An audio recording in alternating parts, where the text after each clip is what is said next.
नमस्कार दोस्तों, मेरा नाम है सुमंत और आप देख रहे हैं इंडियन पॉलिटी की क्लास। ये चैप्टर नंबर 12 हम लोग कवर करेंगे, संसदीय व्यवस्था, पार्लियामेंट्री सिस्टम। यहाँ पर हम आपको शुरू से अंत तक, बेसिक से पूरा एडवांस तक पढ़ाएंगे और नोट्स बनवाएंगे, सवाल भी करवाएंगे। तो आपको टेंशन नहीं लेना है, बस ध्यान से अंतिम तक बने रहना है और जो बातें कहते हैं, लिखवाते हैं, उसको नोट करते जाइए। इंडियन पॉलिटी की आप एक अलग सेपरेट कॉपी बना लेंगे। जो बातें मैं लिखवाऊंगा वो उस कॉपी में लिखेंगे, जो मैं सवाल करवाऊंगा और क्वेश्चन करवाते टाइम जो मैं आपको पॉइंट्स बताऊंगा वो पॉइंट्स भी आप इंडियन पॉलिटी में लिखेंगे। इतना काम करने के बाद जब मैं पढ़ा दूं, यूपीएससी के जो प्रीवियस ईयर क्वेश्चंस हैं सॉल्व कीजिए। अगर बन रहा है तो गुरुजी ने अच्छा पढ़ाया है, अगर नहीं बन रहा है मतलब कहीं दिक्कत थी, है ना। तो आप रिवाइज करते रहिए, आपका यूपीएससी प्रीलिम्स का एक भी सवाल नहीं छूटेगा और मेंस के जो क्वेश्चंस हैं उसके लिए आपको फॉर्डर पॉइंट्स मतलब आपके पास कंटेंट अवेलेबल होगा। क्लियर है? सभी लोग आ गए, बहुत अच्छे। सभी लोग एक बार लाइक कर देंगे वीडियो को और सभी लोग इसको शेयर कराएंगे जहां जहां भी आप कर सकते हैं। IAS Julie Kushwaha, good afternoon. Poonam, Jyoti, IAS lover, Arpita, Sonu, Ujala, Vicky, Poonam, Sonu, Rahul, Najim, Krunal, Anuj, Bhanu, Pratibha, Malik, Anuj, ठीक है, मुस्कान, टाइम पर इस बार, सोनाली, ठीक है, बढ़िया, हाँ, बढ़िया, ठीक है, आ गए सभी लोग। कस्तूरी भी, हाँ, चलिए। हाँ जी, तो ये सारी बातें लिखी गई है मेरे बारे में, जो पढ़ सकते हैं आप। 7 तारीख से हमारा बैच शुरू हो रहा है करंट अफेयर का। कंप्लीट करंट अफेयर का ये बैच है। यूपीएससी 21 देने वाले हैं उनके लिए, यूपीएससी 22 देने वाले हैं उनके लिए। ध्यान से आपका पूरा करंट अफेयर यहां तैयार कराया जाएगा, नोट्स बनवाए जाएंगे और कैसे कैसे क्वेश्चंस बनते हैं। आप जब द हिंदू पढ़ते हैं, कोई करंट अफेयर पढ़ते हैं, तो कैसे आपको न्यूज़ पढ़ना चाहिए, ध्यान से इशू तैयार करना चाहिए, सब बताते हैं आपको। सवाल भी यहाँ पर आपके कराते हैं हम लोग कि कैसे क्वेश्चन आप डील करेंगे। 7 तारीख से ही 2021 वालों के लिए जीएस का जो बैच है, कोर बैच है, शुरू हो रहा है। इस बैच में 8 से 10 टीचर्स होंगे जो आपको तैयारी करवाएंगे। ध्यान से, जीएस का GS 1, GS 2, GS 3, GS 4 सब कुछ यहाँ पर कवर किया जाएगा। यूपीएससी प्रीलिम्स और मेंस सब कुछ। 7 सितंबर से बैच शुरू हो रहा है, जीएस का भी 1 ईयर बैच और हमारा बैच भी शुरू हो रहा है। SN लाइव रेफरल कोड है। कोई भी दिक्कत हो, आपको कुछ पूछना हो, आप मुझे अनअकैडमी ऐप पर कांटेक्ट कर सकते हैं। नंबर वगैरह, ईमेल आईडी वगैरह आपको मिल जाएगा, आप किसी से मांग लीजिए, आपको सब अवेलेबल हो जाएगा। यहाँ पर चीज़ें सब कुछ आपके लिए। एक बार सब्सक्राइब करेंगे, आपको एक पैसा नहीं देना होता। उसके बाद यूपीएससी के लिए जो भी कोर्स बनते हैं सभी कोर्स आप अवेल कर सकते हैं। 1 सितंबर से 2 साल वाला जो बैच है ना 2022 वालों के लिए, वो शुरू हुआ है। अनअकैडमी ऐप ओपन करेंगे, वहां पर आपको ये जो है ना प्रोफाइल वो दिख जाएगी, मुझे बस मैसेज कर दीजिएगा। चलो शुरू करते हैं। डाल लो हेडिंग, संसदीय व्यवस्था, पार्लियामेंट्री सिस्टम की जो हेडिंग है वो डाल लेंगे आप लोग। क्या डाल लेंगे हेडिंग? संसदीय व्यवस्था।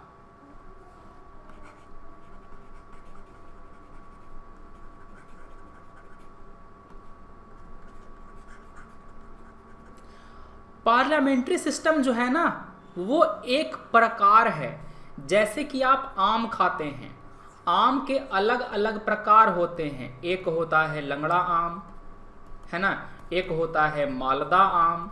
तो उसी तरह से ये देश को गवर्न करने का, क्या करने का, देश को गवर्न करने के लिए कई तरह के सिस्टम्स होते हैं, कई तरह के तरीके होते हैं। उनमें एक तरीका है राष्ट्रपति व्यवस्था। क्या है? राष्ट्रपति व्यवस्था, प्रेसिडेंशियल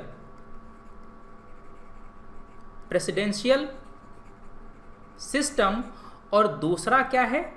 संसदीय व्यवस्था। ठीक है, मतलब कि पार्लियामेंट्री सिस्टम। क्लियर है?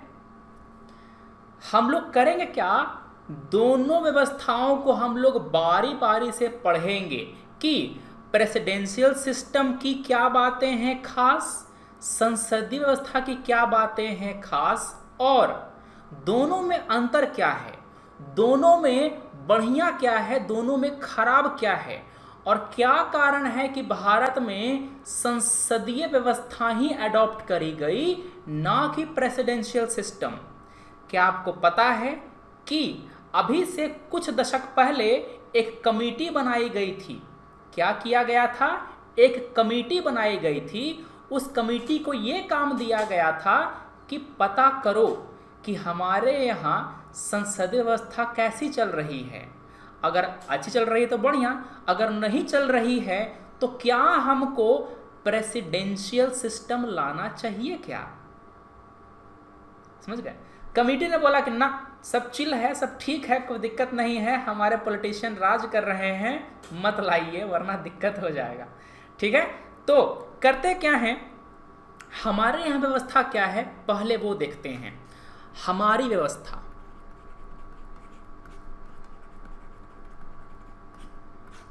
क्या है? आपका जो संविधान है, कॉन्स्टिट्यूशन ने हमें पार्लियामेंट्री सिस्टम प्रोवाइड किया है। ठीक है,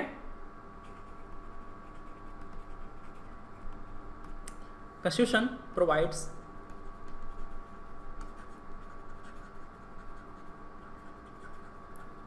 पार्लियामेंट्री फॉर्म ऑफ, कहां कहां, केंद्र में भी और राज्य में भी। समझ गए? भारत फेडरल कंट्री है, ध्यान से सुनिएगा। इंडिया क्या है? इंडिया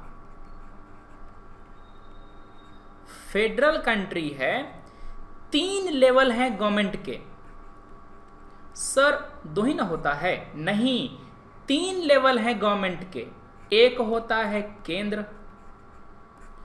दूसरा होता है राज्य, तीसरा होता है पंचायती राज व्यवस्था, पंचायती राज इंस्टीट्यूशंस। समझ गए? सही है ना अब? हाँ, ठीक है। तो क्या किया गया है, भारत फेडरल कंट्री है, हमारे यहाँ 3 स्तर का जो गवर्नमेंट है वो बनाया गया है। केंद्र और राज्य दोनों में संसदीय व्यवस्था है। क्या है? दोनों में आपका संसदीय व्यवस्था है।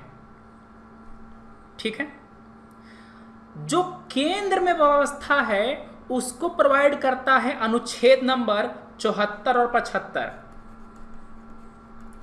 Article 74 and 75। ये डील करता है parliamentary system in the centre.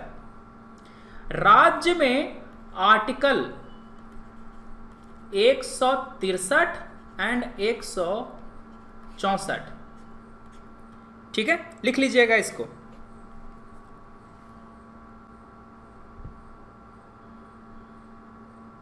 है ना? ठीक है।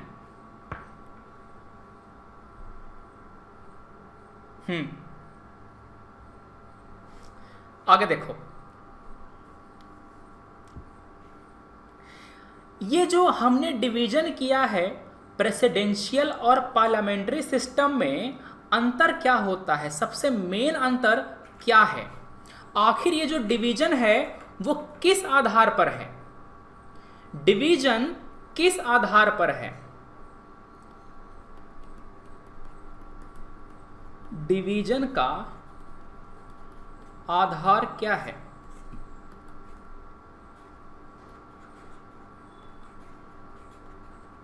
लेजिस्लेचर एंड एग्जीक्यूटिव के बीच संबंध को आधार बनाया गया है। समझ गए बात? जो विधायिका है और जो कार्यपालिका है, इसके बीच में क्या संबंध है, उसके आधार पर डिवीजन किया गया है। प्रेसिडेंशियल सिस्टम में दोनों बिल्कुल अलग अलग होता है। क्या होता है? इसमें दोनों अलग अलग होता है। लेजिस्लेचर एंड एग्जीक्यूटिव अलग अलग होते हैं, कोई संबंध नहीं होता। संसदीय वाले में जो एग्जीक्यूटिव होता है, एग्जीक्यूटिव जो है वो लेजिस्लेचर का पार्ट होता है, मतलब कि उसका सदस्य होता है। समझ गए? क्या दिक्कत है? ठीक तो थी, अभी सही तो चल रहा है।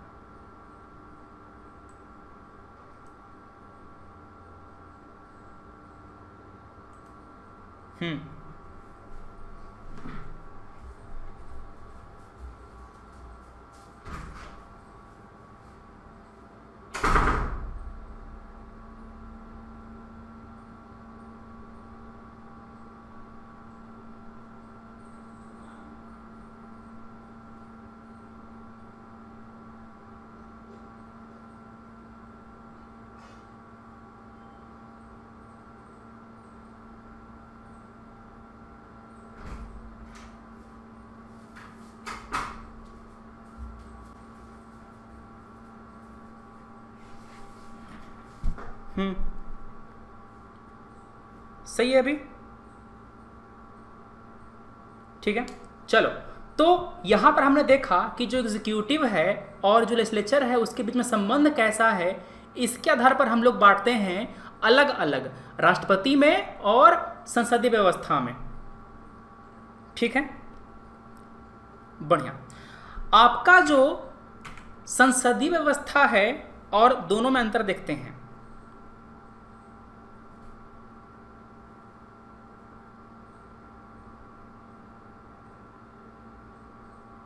यार बहुत ज़्यादा दिक्कत कर रहा है अभी ये।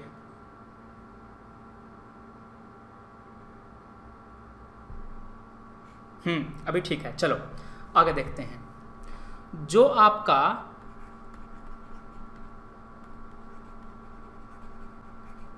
प्रेसिडेंशियल सिस्टम है, थोड़ा सा इसके बारे में हम लोग देख लेते हैं। जो एग्जीक्यूटिव है और लेजिस्लेचर है, दोनों बिल्कुल अलग अलग हैं। लेजिस्लेचर एंड एग्जीक्यूटिव अलग अलग। बढ़िया। Executive is not responsible to the legislature. संसदीय में ऐसा नहीं होता।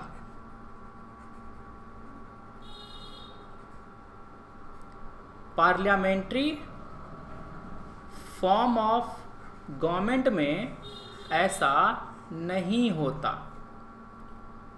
क्या होता है इसमें? Executive is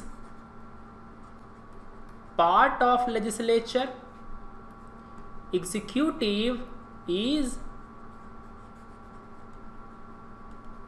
responsible towards legislature. ठीक है, बढ़िया।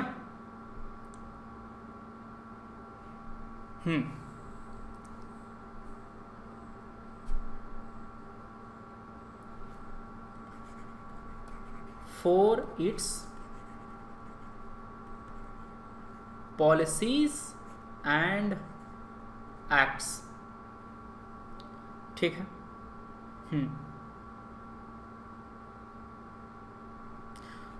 To the legislature for its policies या एक्ट्स। बढ़िया। It is constitutionally independent of the legislature. It is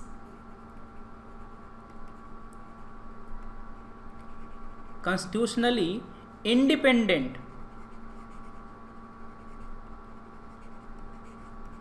of the legislature। Clear हो गई बात? It is independent of the legislature. ठीक है। ये जो आपका प्रेसिडेंशियल फॉर्म ऑफ गवर्नमेंट है कहां कहां है जी? लिख लिया इतना? इसको कोई दिक्कत है? लिख लिया ना इसको?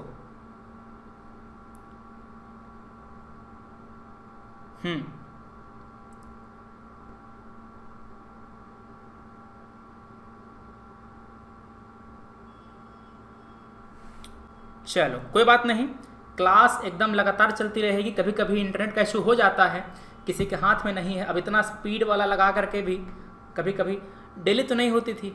आप लोग क्लास करते हैं मेरी हमेशा। चलो, तो आपका प्रेसिडेंशियल वाला कहां पर है और पार्लियामेंट्री वाला कहां पर है? ठीक है।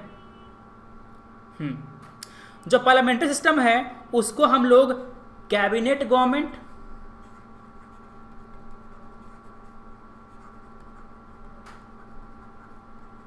कैबिनेट गवर्नमेंट या रिस्पॉन्सिबल गवर्नमेंट के नाम से भी जानते हैं। क्या करते हैं? इसको हम लोग कैबिनेट गवर्नमेंट या रिस्पॉन्सिबल गवर्नमेंट के नाम से भी जानते हैं। सर इसको हम लोग कैबिनेट गवर्नमेंट क्यों कहते हैं? इसको हम लोग कैबिनेट गवर्नमेंट क्यों कहते हैं? Why cabinet government? ये बताओ, भारत में संसदीय व्यवस्था है, यहां पर सारे काम कौन करता है? कैबिनेट करता है। संसद कब मिलेगा, एजेंडा क्या होगा, सारा कैबिनेट ही डिसाइड करता है। समझ गए?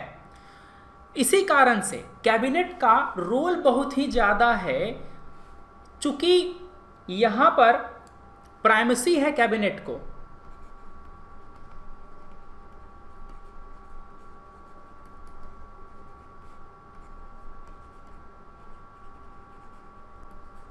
Agenda of legislature, meeting of legislature decided by executive.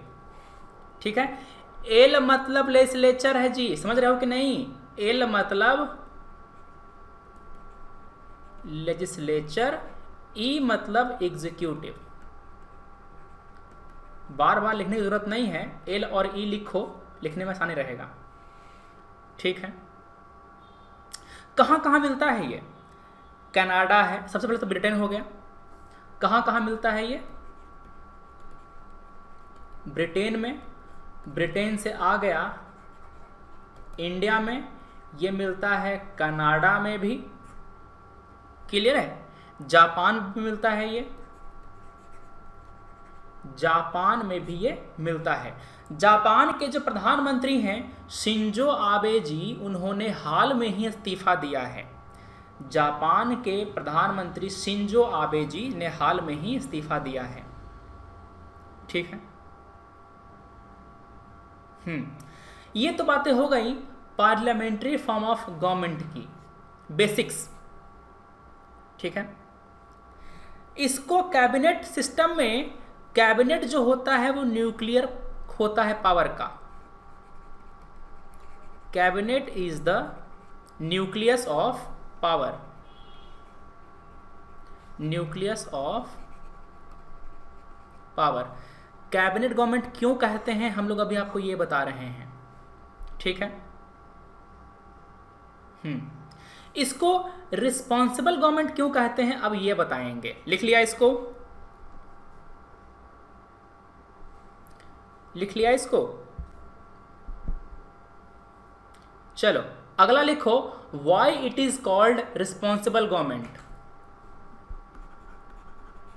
Why it is called, ऐसा ग्रामेटिकली इज होगा इट के पहले। Why is it called what, responsible government, responsible.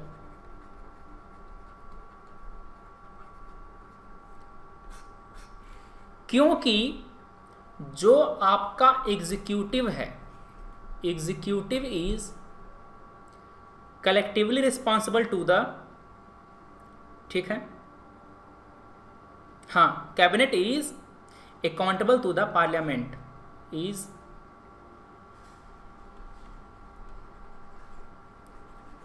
Accountable to the parliament, accountable to the parliament, ठीक है।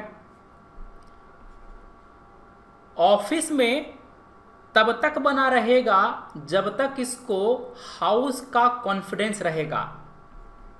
If enjoys confidence of the house, house मतलब क्या, Lok Sabha, house माने लोकसभा, तब तक it will remain in office. Clear है, हाँ। अगर no confidence motion passed,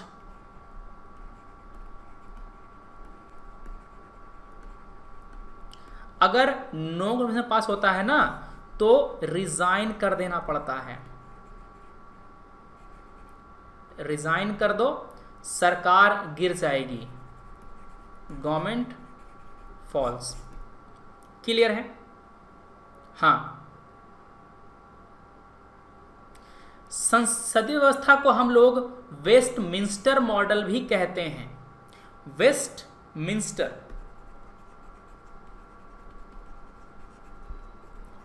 Westminster model of government भी कहते हैं। वेस्टमिंस्टर एक जगह है जहां पर ब्रिटेन का संसद स्थापित है, यूके पार्लियामेंट यहीं पर स्थापित, जैसे कि हमारा नई दिल्ली में है ना एक जगह पे, वैसे ही ये है।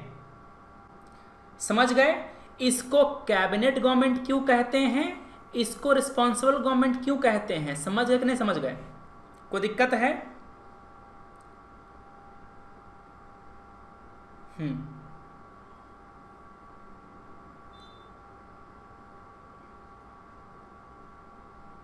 चलो बढ़िया, आगे आ जाओ। अगला आ जाओ प्रेसिडेंशियल वाले में। क्या करना है, प्रेसिडेंशियल वाले में आ जाओ।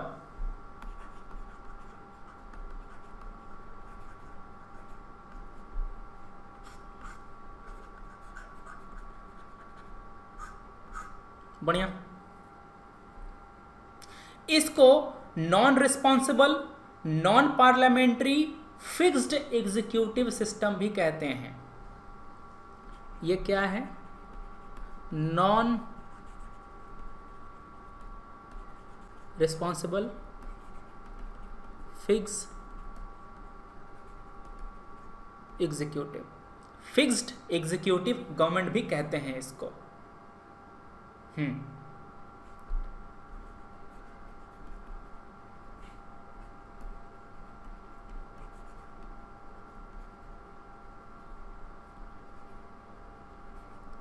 नॉन पार्लियामेंट्री हो गया ये वाला, बढ़िया। बहुत अच्छे, ठीक है। ये कहां कहां पे है, अमेरिका में है, रसिया में है, यूएसए, रशिया, ब्राज़ील, श्रीलंका, इन सब देशों में हमको प्रेसिडेंशियल सिस्टम देखने को मिलता है। क्या देखने को मिलता है? Presidential system. नॉन रिस्पॉन्सिबल क्यों है सर? क्योंकि एग्जीक्यूटिव लेजिस्लेचर के प्रति जिम्मेदार नहीं है। Legislature no confidence motion pass नहीं कर सकता। लिख लो यहां पर ऐसे तीर मार के, ऐसे तीर मार के लिख लो, executive is not responsible towards legislature. Legislature cannot pass no confidence motion. ठीक है, बढ़िया। स्टेबिलिटी होती है, 4 साल के लिए चुनाया है सरकार तो 4 साल चलेगा। हमारे यहाँ ऐसा नहीं है कि डिफेक्शन का सिस्टम यहाँ पर नहीं है, मतलब वहाँ पर। ठीक है,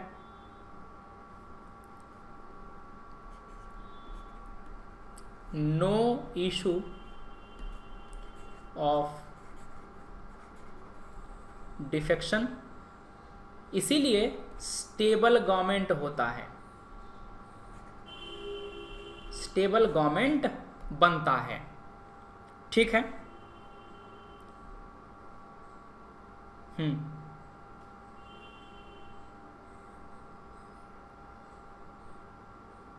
क्लियर है?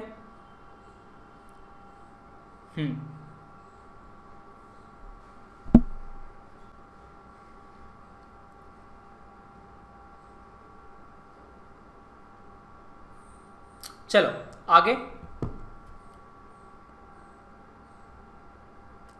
आगे करना क्या है, अब आप हेडिंग डालिए फीचर्स ऑफ पार्लियामेंट्री गवर्नमेंट। आपने अभी तक केवल बेसिक पढ़ा है कि इसको हम लोग कैबिनेट फॉर्म ऑफ गवर्नमेंट क्यों कहते हैं, इसको हम लोग रिस्पॉन्सिबल गवर्नमेंट क्यों कहते हैं। रिस्पॉन्सिबल गवर्नमेंट से याद आया, आप लोग जब 1935 का कानून पढ़ रहे थे, आपने जब गवर्नमेंट ऑफ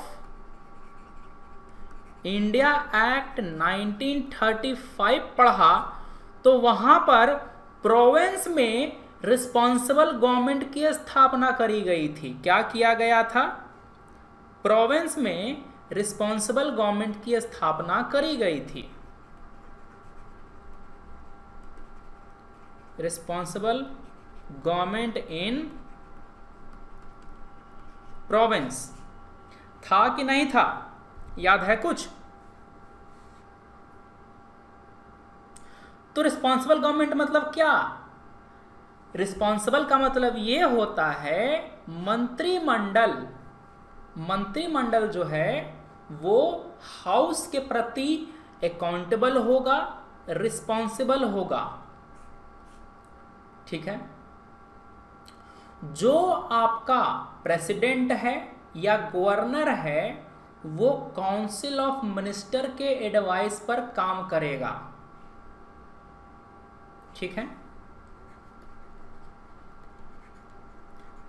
प्रेसिडेंट या राज्यपाल काउंसिल ऑफ मिनिस्टर के एडवाइस पर काम करेगा। ठीक है, ये जो एडवाइस होगी वो बाइंडिंग होगी। क्या होगी? ये एडवाइस आपकी बाइंडिंग होगी। तो साइड जाते हैं, ठीक है ना।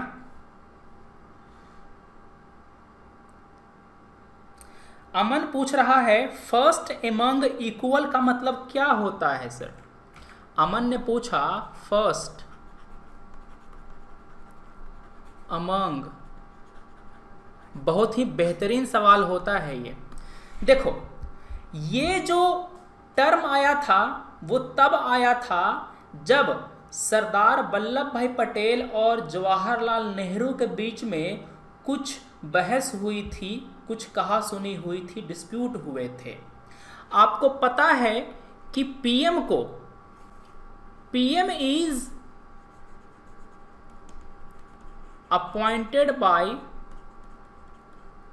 राष्ट्रपति एंड मंत्री मिनिस्टर भी राष्ट्रपति द्वारा ही, but on the recommendation of the PM, but on the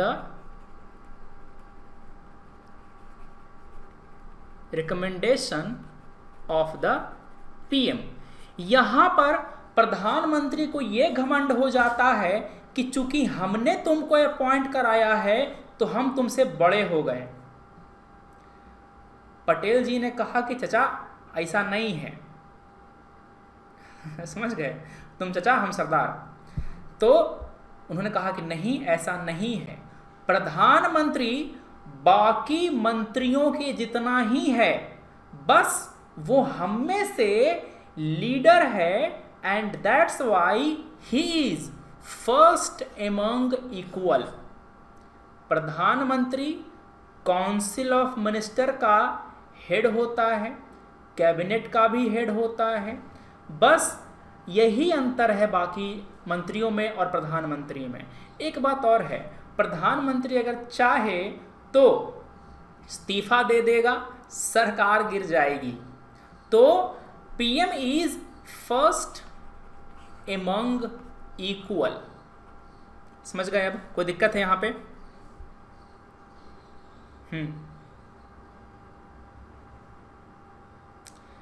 समझे कि नहीं समझे ये वाला? कोई दिक्कत हो, कोई तकलीफ हो तो बताना। अब एक काम करो, पहले मुझे एक सवाल करके दिखाओ बच्चा, मुझे एक सवाल करके दिखाओ एकदम फटाक से।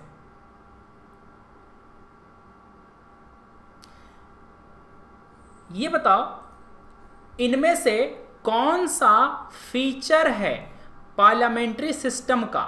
Majority party rule, presence of real and nominal executive, membership of the minister in the legislature. 1 to 3 में कौन सा फीचर है संसदीय व्यवस्था का? बता पाओगे? 1 to 3 में कौन सा बेसिक फीचर है आपके संसदीय व्यवस्था का? क्या मेजॉरिटी पार्टी का रूल होता है? क्या रियल और नॉमिनल एग्जीक्यूटिव होते हैं मौजूद? क्या मंत्री की सदस्यता होती है लेजिस्लेचर में? बाहुबली ने कहा ए।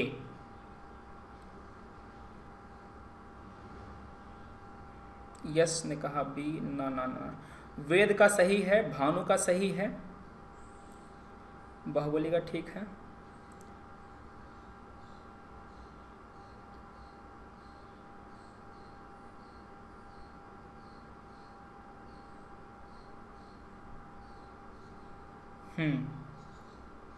सुषमा का सही है, जूली सही है, राहुल, कृणाल, अमन ठीक है, ज्योति, कस्तूरी, हरपाल, शालू, अनुराधा, पूनम ठीक है, ट्रेंडिंग, मोनी भी सही है। चलिए बढ़िया, सिंपल सी बात है। संसदीय व्यवस्था में एक होता है रियल एग्जीक्यूटिव, एक होता है नॉमिनल एग्जीक्यूटिव। अभी हम बताएंगे आपको। रियल एग्जीक्यूटिव है प्रधानमंत्री और जो नॉमिनल एग्जीक्यूटिव है वो है हमारा है प्रेसिडेंट। ठीक है, तो आपका दूसरा सही है। तीसरा तो मैंने बताया आपको, जो मंत्री होते हैं वो लेजिस्लेचर के सदस्य होते हैं। आपको अभी उद्धव ठाकरे जी का पता है आपको। उद्धव ठाकरे जो हैं वो महाराष्ट्र के मुख्यमंत्री थे।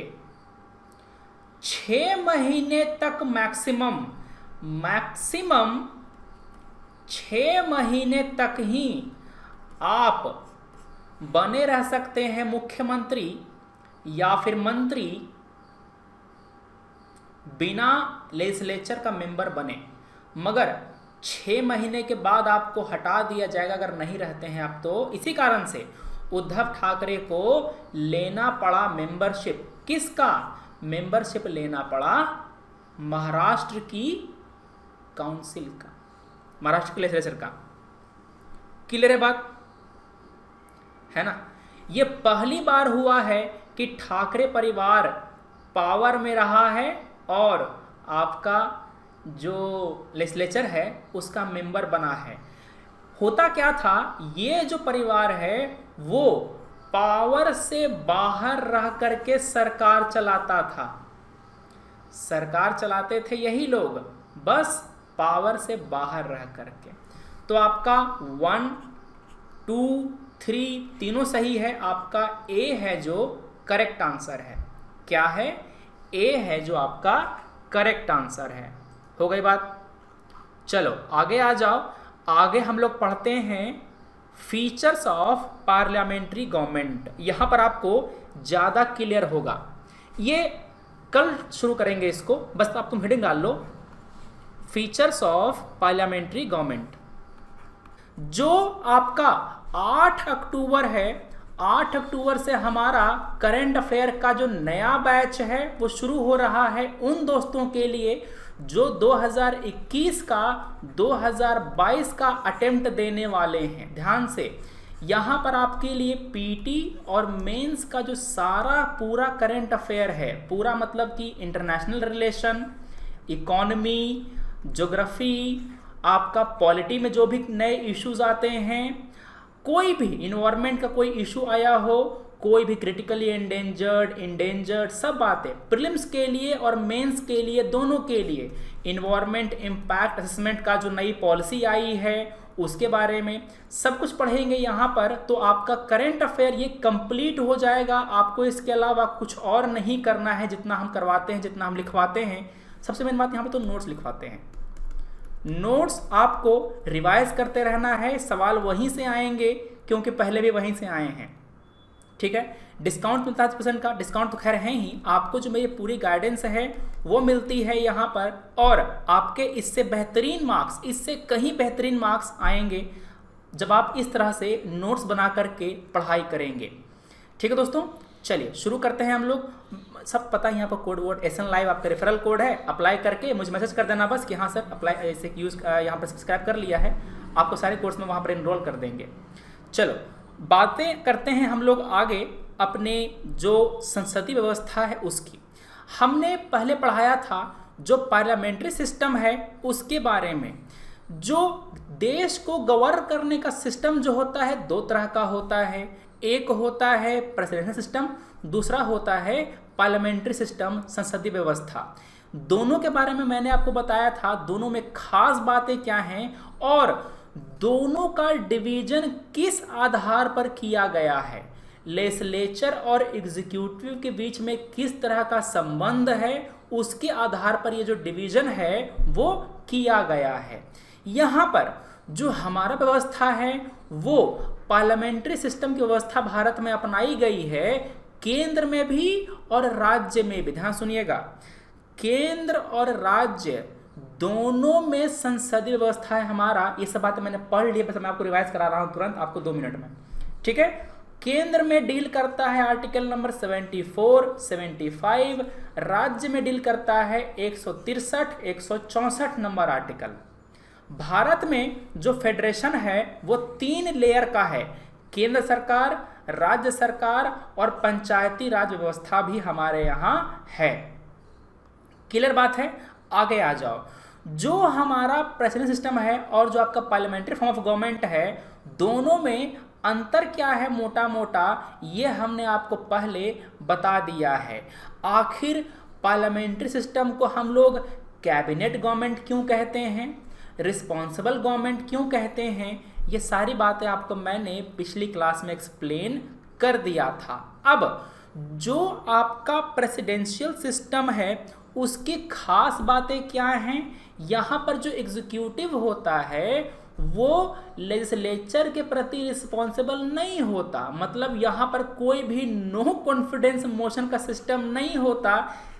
इसी कारण से सरकार यहाँ पर स्टेबल बनती है। अगर देखा है क्लास तो बहुत अच्छा, अगर नहीं देखा है तो इसी चैनल पर जब नीचे जाएंगे आप तो वो क्लास आपको मिल जाएगी संसदीय व्यवस्था की।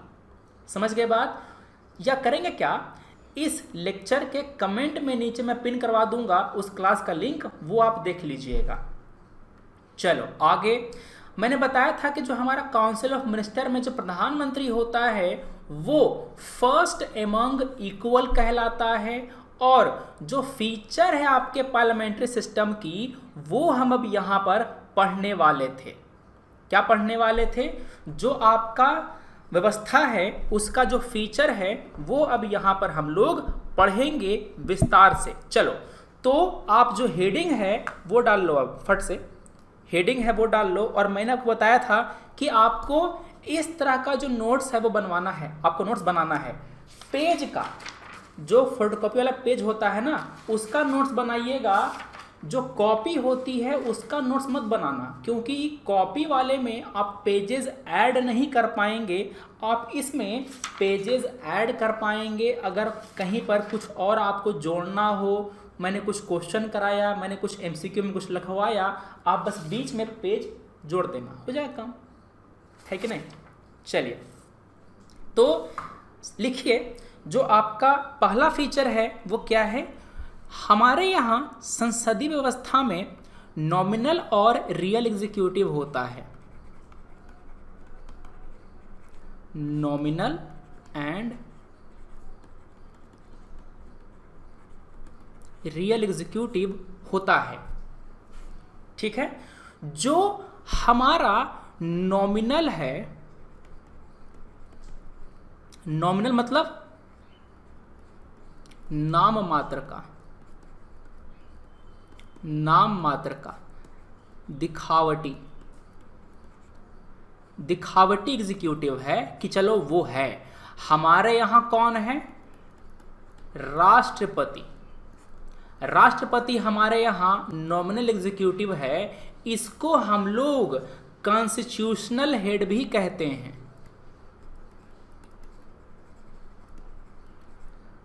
कॉन्स्टिट्यूशनल हेड भी कहते हैं, संवैधानिक हेड भी कहते हैं। समझ गए? ये लिखा पढ़ी के लिए है, कागज पर है। रियल में कौन है सर? रियल में प्रधानमंत्री होता है। कौन होता है? प्रधानमंत्री। प्राइम मिनिस्टर जो होता है ना वो रियल एग्जीक्यूटिव होता है, ठीक है। नॉमिनल वाले को हम लोग टाइटुलर भी कहते हैं, TITULAR, टाइटुलर एग्जीक्यूटिव। मतलब केवल टाइटल है उसका और कुछ नहीं है। या डीज्योर एग्जीक्यूटिव भी कहते हैं, ठीक है। कॉन्स्टिट्यूशनल कह लो, टाइटुलर कह लो, डीज्योर कह लो, सब हम लोग नॉमिनल वाले को ही कहते हैं। क्लियर हो गई बात? ठीक है ना?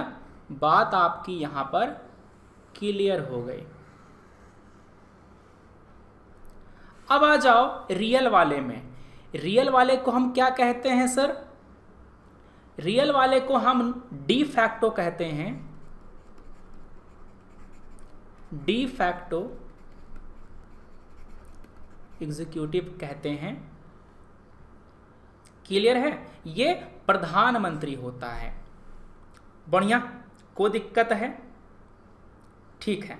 एक बात आप याद रखिएगा हमेशा, हमारे यहां जो हेड ऑफ द गवर्नमेंट है और हेड ऑफ द स्टेट है वो अलग अलग व्यक्ति होता है। क्या होता है? हमारे यहां देखो, भारत में अंतर समझो। भारत में जो आपका हेड ऑफ द स्टेट में एस कैपिटल है। एस कैपिटल है मतलब यहां पर राष्ट्र की बात हो रही है। अगर एस स्मॉल होगा तो वहां पर राज्य की बात होगी, बिहार, यूपी, ये सब समझ गए। एस अगर स्मॉल रहेगा तो उसको हम राज्य बोलेंगे। तो भारत में क्या होता है, भारत में जो हेड ऑफ द स्टेट होता है वो राष्ट्रपति होता है, ठीक है। और जो आपका हेड, कंफ्यूजन नहीं करना है, कंफ्यूजन नहीं होना है, हेड ऑफ द गवर्नमेंट क्या होता है, वो प्रधानमंत्री होता है। सर यूएसए में क्या होता है, अमेरिका में क्या होता है, अमेरिका में जो हेड ऑफ द स्टेट है और हेड ऑफ द गवर्नमेंट है, दोनों राष्ट्रपति ही होते हैं, दोनों राष्ट्रपति ही होते हैं, क्योंकि वहां पर सरकार भी राष्ट्रपति ही चलाता है।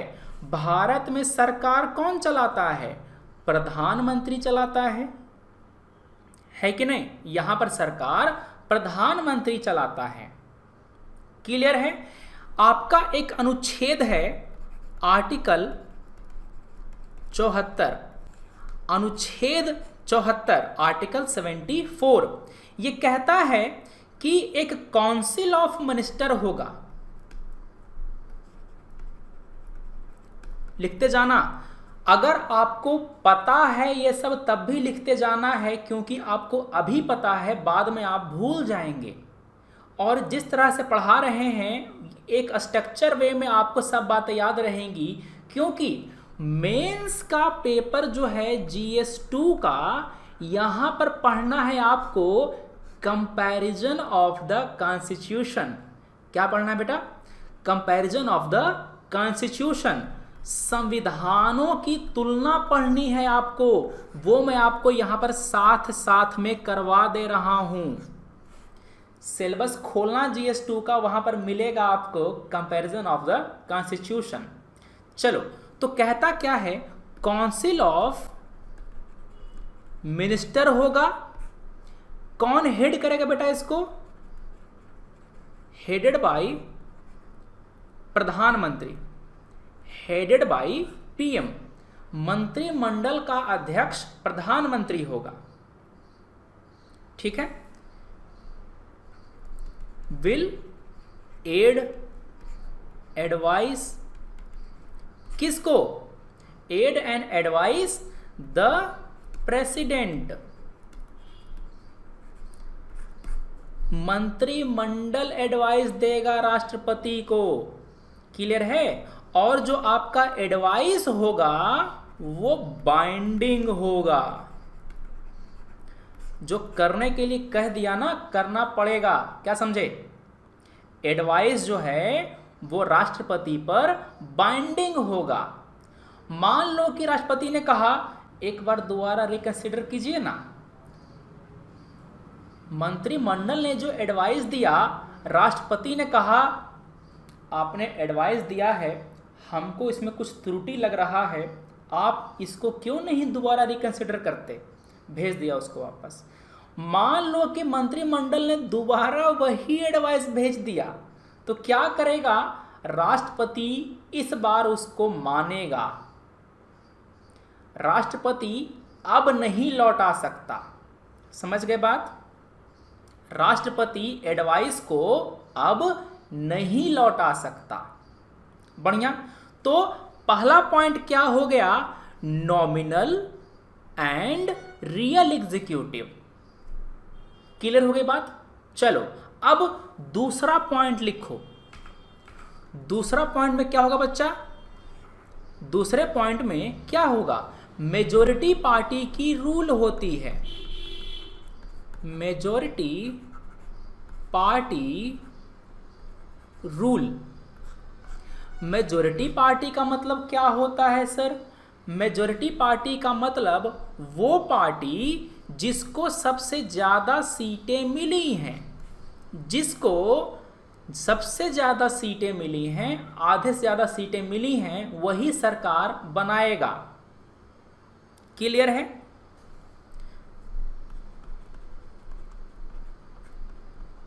सबसे ज़्यादा, आधे से ज़्यादा सीट्स पाने वाली पार्टी सरकार बनाएगी। कहां पर? केंद्र एंड राज्य दोनों में। क्लियर है? दोनों में वहां पर बनाएगा। जो आपका पार्टी का लीडर होगा, पार्टी का जो लीडर होगा, प्रधानमंत्री चुना जाएगा। समझ गए? मान लो कि बीजेपी ने इतनी सीटें लोकसभा में जीती। अब बीजेपी के सभी मंत्री, जैसे कि सभी जो एमपी हैं, संसद में गए। संसद में बीजेपी के एमपी ने मिल करके बोला कि मोदी जी हमारे प्रधानमंत्री होंगे, तो जो पार्टी का लीडर होगा वो प्रधानमंत्री चुना जाएगा। ठीक है? ये चुना जाएगा, क्या? नियुक्त किया जाएगा। पीएम नियुक्त किया जाएगा। ये नियुक्ति कौन करेगा? जो अपॉइंटमेंट है, अपॉइंटेड बाय राष्ट्रपति। प्रधानमंत्री को राष्ट्रपति अपॉइंट करेगा। ठीक है? बढ़िया। सर, राष्ट्रपति को शपथ कौन दिलाएगा? ध्यान सुनिएगा, प्रधानमंत्री को शपथ दिलाता है राष्ट्रपति। राष्ट्रपति को शपथ कौन दिलाएगा? सुप्रीम कोर्ट का जज। याद है? सीनियर मोस्ट जज। या तो सीजेआई रहेगा, सीजेआई नहीं है तो उसके जो नीचे वाला जज है वो रहेगा, अगर नहीं है तो उसके नीचे वाला रहेगा। है कि नहीं? बढ़िया। कोई दिक्कत है? ठीक है। शिवांगी सिंगर, ये क्लास आपकी 1 बजे होती है। ठीक है ना? चलिए, पढ़ रहे हैं। ठीक है। विश्वजीत कुमार, डेली आया कीजिए क्लास में। क्लियर हो गई बात? हाँ, जो दूसरे मंत्री होंगे, दूसरे मंत्री अपॉइंटेड बाय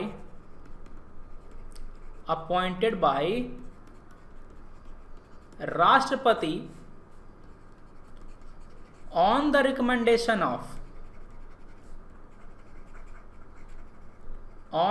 रिकमेंडेशन ऑफ प्रधानमंत्री। समझ गए? मोदी जी बोलेंगे कि इनको ये मंत्री बना दो। समझ गए? इस व्यक्ति को ये मंत्री बना दो, इस मंत्री को वो बना दो, वो सब बातें प्रधानमंत्री रिकमेंड करेंगे, तभी राष्ट्रपति बनाएंगे। क्लियर हो गई बात? हाँ। अच्छा सर, अगर किसी पार्टी को आधे से ज्यादा सीट नहीं मिला तो क्या करेंगे?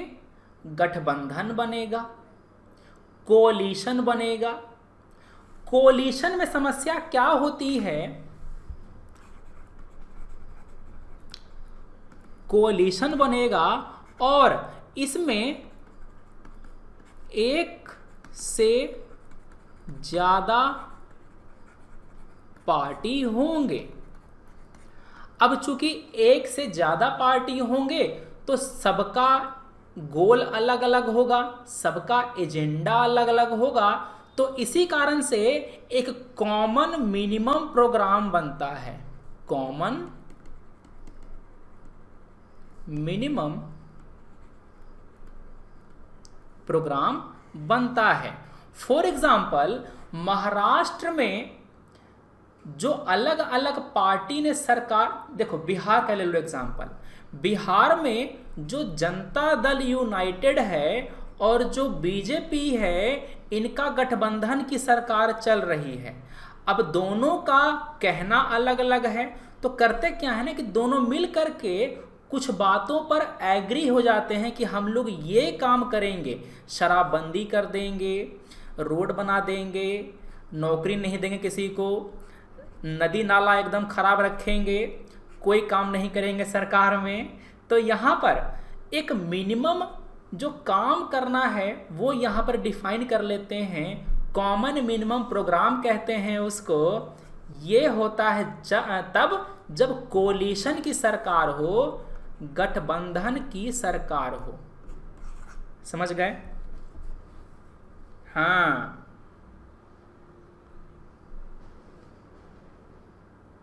ठीक है। अर्चना यादव, आपने क्या पूछा था? सर ये क्लास 20 के लिए भी यूज़फुल है क्या? हाँ, अभी भी। अर्चना यादव, आपसे रिक्वेस्ट रहेगी कि आप अब जो MCQ हैं उसका रिवीजन करें, क्योंकि आपने ये सब पढ़ लिया होगा। 2020 वाले जो दे रहे हैं इस साल, आपके लिए मॉक टेस्ट सॉल्व करने का समय है। आपको मैंने टारगेट आज सुबह दे दिया है कि नहीं दिया है टारगेट? बस इसको जो दिया है पढ़ने के लिए 2020 वाले, इसको करेंगे, और जो 21 वाले और 22 वाले हैं ना, वो ध्यान देंगे पॉलिटी वाली क्लास पर। इसको जो 20 वाले हैं वो जा करके कम से कम फंडामेंटल राइट वाला पूरा क्लास देख लो, और जो आपका क्लास 1 है, कौन सा वाला जो था ना, कानून वाला, गवर्नमेंट ऑफ इंडिया एक्ट वाला, वो ये जो आपका क्लास है पार्लियामेंट सिस्टम वाला, वो सब आपको आता होगा। मैं मान के चल रहा हूँ आपको आता होगा, आपने पढ़ लिया होगा, क्योंकि आप एग्जाम देने वाले हैं इस साल। ठीक है ना? चलो आगे चलते हैं। ठीक है, फिर क्लास नहीं करें क्या? ये आप पर डिपेंड करता है कि आपको क्लास करनी है कि नहीं करनी है। मगर जो 2020 वाले हैं उनको मेरा सजेशन ये रहेगा कि आप अपना बहुमूल्य समय मॉक टेस्ट सॉल्व करने में दें। क्या करें? मॉक टेस्ट सॉल्व करने में दें। हाँ, वीडियो खोल के देख लेना, व्यू बढ़ा देना, मगर फिर मॉक टेस्ट सॉल्व करना। अब मैं कहूँगा कि यार तुम मेरा वीडियो देखो, अच्छी बात तो नहीं होगी, तुम्हारा एग्जाम है भी कुछ दिन में, है ना? हाँ, मगर मैंने जो आपको मौलिक अधिकार पढ़ाया है ये पूरा रिवाइज कर लेना। या कस्तूरी, तूने तो नोट्स लिखा होगा यार। कस्तूरी, आपने तो क्लास करी है मेरी वाली सारी, तो आपने नोट्स लिखा होगा सारा, तो रिवाइज करो ना उसको। ठीक है, बढ़िया। ये क्लास यूपीएससी के लिए ही है, यूपीएससी आईएएस के लिए ही है। जो देने वाले हैं 21 में 22 में, उनके लिए मेन है। 2020 वालों के लिए हम रिवाइज करा रहे हैं। चलो आगे देखो। तो आपका सेकंड पॉइंट हो गया। अब थर्ड पॉइंट देखो। थर्ड पॉइंट देखो, 2020 वालों के लिए मैंने मॉक टेस्ट क्यों बोला? क्योंकि 30 दिन भी कहाँ बचा है, 28-27 दिन बचा हुआ होगा। तो आपको अब केवल रिवाइज करना है। ज्योग्राफी के एनसीईआरटी, स्पेक्ट्रम रिवाइज कर लो, और लक्ष्मीकांत किताब से आपने पढ़ा होगा वो रिवाइज कर लो। चलो आगे आ जाओ। तीसरा पॉइंट है कलेक्टिव रिस्पॉन्सिबिलिटी।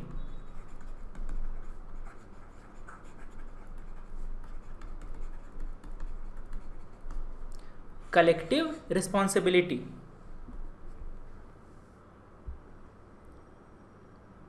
बढ़िया। प्रेसिडेंशियल सिस्टम, हाँ भानु सिंह सही बोला।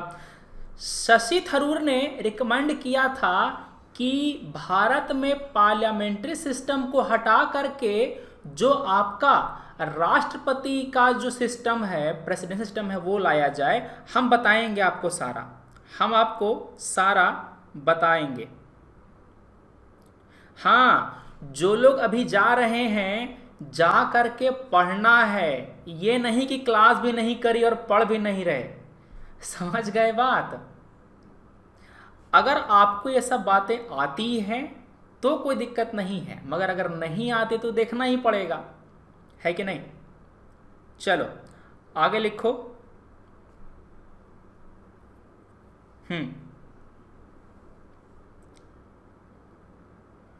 ठीक है, चलो आगे लिखते हैं इसको। कलेक्टिव रिस्पॉन्सिबिलिटी के बारे में आप कहाँ से पढ़ते हैं? देखो, अगर आपसे सवाल पूछेगा यूपीएससी, अगर आपसे यूपीएससी सवाल पूछेगा कि निम्नलिखित में से कौन सा सबसे महत्वपूर्ण, अगर यूपीएससी क्वेश्चन पूछेगा कि निम्नलिखित में से कौन सा सबसे महत्वपूर्ण फीचर है पार्लियामेंट्री सिस्टम का, तो आप क्या बोलेंगे? Collective responsibility.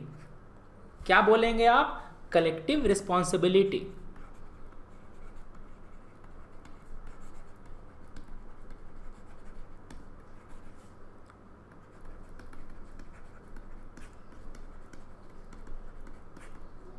ठीक है, जो आपका पार्लियामेंट्री सिस्टम है उसका बेडरॉक प्रिंसिपल है, पूरा इसी पर वो आधारित है। ठीक है, जो मंत्री होते हैं, मंत्री collectively responsible to the Lok Sabha, to the parliament.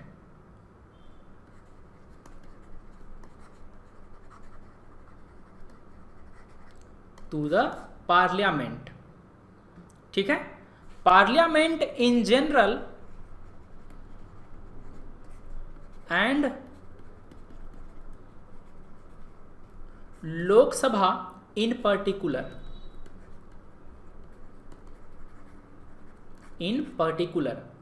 ठीक है, ये कहता है अनुच्छेद 75, आर्टिकल 75 ये बातें कहता है। ठीक है, आर्टिकल 75 ये बातें कहता है। ठीक है, क्या जी? अधिकांश गायब हो गए। चलो बढ़िया है। देखो, जो गाइडेंस है ये यही होती है कि आपको कब क्या करना है, आपको कब क्या पढ़ना है, यही बातें बताना, और कैसे पढ़ना है, क्या पढ़ना है, कितना पढ़ना है, कहाँ से पढ़ना है, ये बातें बताना, इसी को गाइडेंस कहते हैं। आपका समय 25 दिन है और अभी आप क्लास करेंगे बैठ करके, तो आप खुद से कब पढ़ेंगे? हाँ, 2021 वाले और 2022 वाले आपके लिए तो समय है अभी, आपको अपना बेस बनाना है तो पढ़ना तो पड़ेगा, है ना? तो पढ़ करके आप नोट्स, ध्यान सुनिएगा, पढ़ करके नोट्स बना लीजिएगा, और आज के बाद कोई भी क्लास आपको मिलेगी संसदीय व्यवस्था की, पार्लियामेंट्री सिस्टम की, उस पर आप क्लिक भी नहीं करेंगे, क्योंकि आपने टॉपिक पढ़ लिया है। ज़्यादा मन मचले तो नोट्स को रिवाइज कर लेना है, नई चीज़ें पढ़ेंगे। समझ गए बात? कोई दिक्कत है? नहीं। ठीक है, इसीलिए मैं कहता हूं कि नोट्स बनाते चलो, नोट्स। ठीक है, आगे लिखो। ठीक है, चलो यहां पर एक बातें हैं, principle of collective responsibility.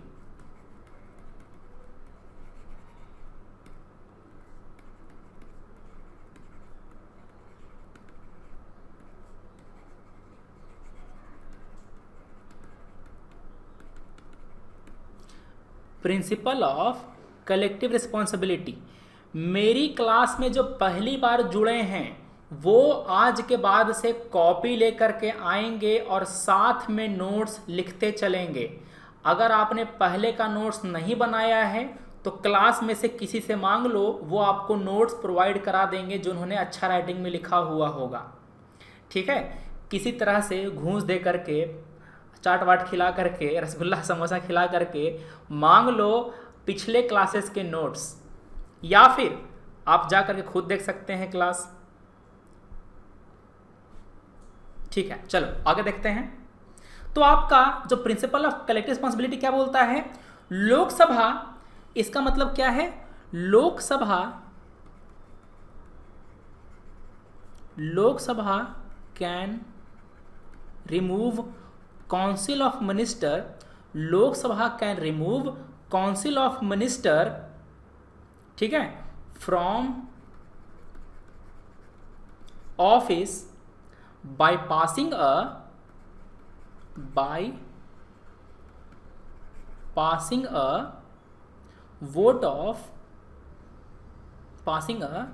no confidence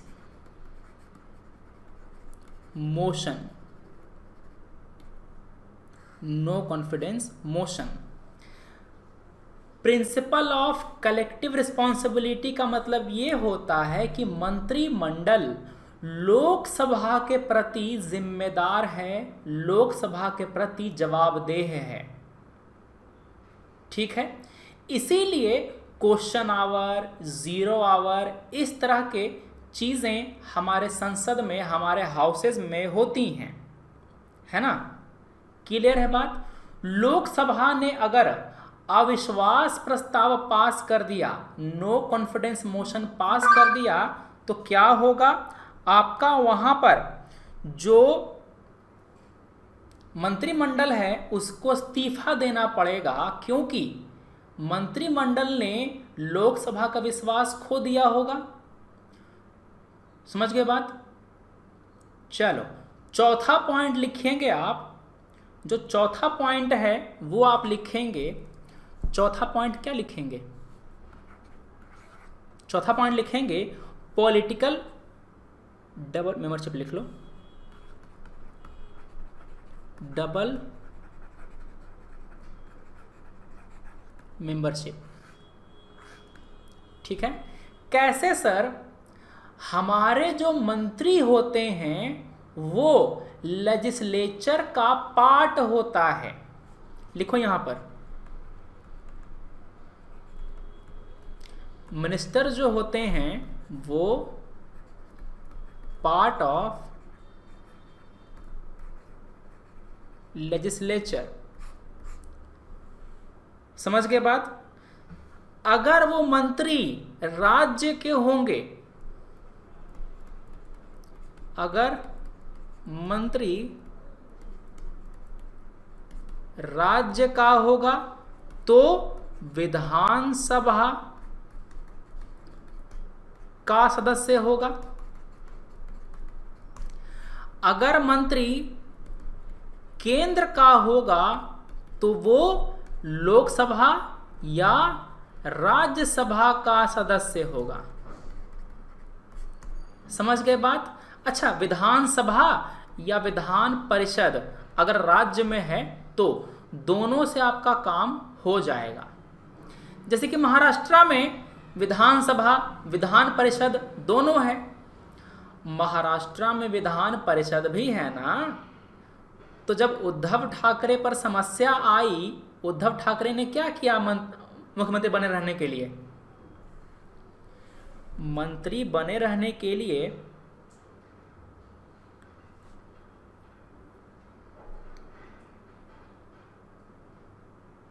ठीक है, बढ़िया। जो भी पहली बार मेरी क्लास देख रहे हैं, आज के बाद सब लोग रेगुलर 1 बजे रहेंगे मौजूद। कॉपी लेकर के आइएगा, वरना फ़ायदा नहीं होगा। मैं बोलूँगा, आप सुनेंगे, आप यहाँ से सुनेंगे, यहाँ से निकाल देंगे, कोई फ़र्क नहीं पड़ेगा। लिख के चलेंगे, आपको वो टॉपिक दोबारा पढ़ने की ज़रूरत नहीं पड़ेगी। अगर आपने नोट्स बना लिया तो आपको ये टॉपिक दोबारा पढ़ने की, दोबारा लेक्चर देखने की ज़रूरत नहीं पड़ेगी। आप केवल नोट्स बना करके काम कर लेंगे और कोई कन्फ्यूजन नहीं होगा। सवाल भी करवाएंगे। अच्छे काम करो, चलो सवाल कराते हैं। पहले एक सवाल करवाते हैं आपको, थोड़ा सा बोर और ना हो जाओ, इसीलिए ज़रा सवाल करना उसको। देखो क्या कह रहा है, इनमें से कौन सा फीचर है, इनमें से कौन सा फीचर है पार्लियामेंट्री फॉर्म ऑफ गवर्नमेंट का? लोअर हाउस का डिसोल्यूशन, निचले सदन का विघटन, membership of minister in the legislature, क्या मंत्री लेजिस्लेचर का सदस्य होता है? क्या प्रधानमंत्री या मुख्यमंत्री हाउस में लीडर होता है? 1 2 3 में बोलो कौन सा सही है। 1 2 और 3 में बोलो कौन सा सही है पार्लियामेंट्री फॉर्म ऑफ गवर्नमेंट के बारे में। क्या बता पाएंगे? क्या आप यहां पर इतना मुश्किल सवाल बता पाएंगे? चलो देखते हैं बता पाते कि नहीं, है ना। ठीक है।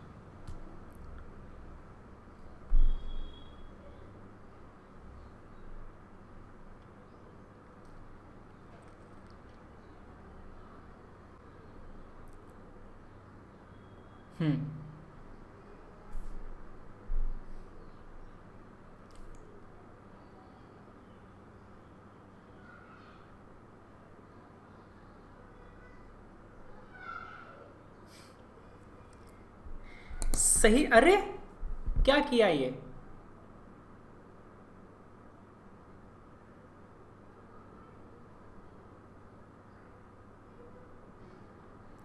सही जवाब है राहुल का।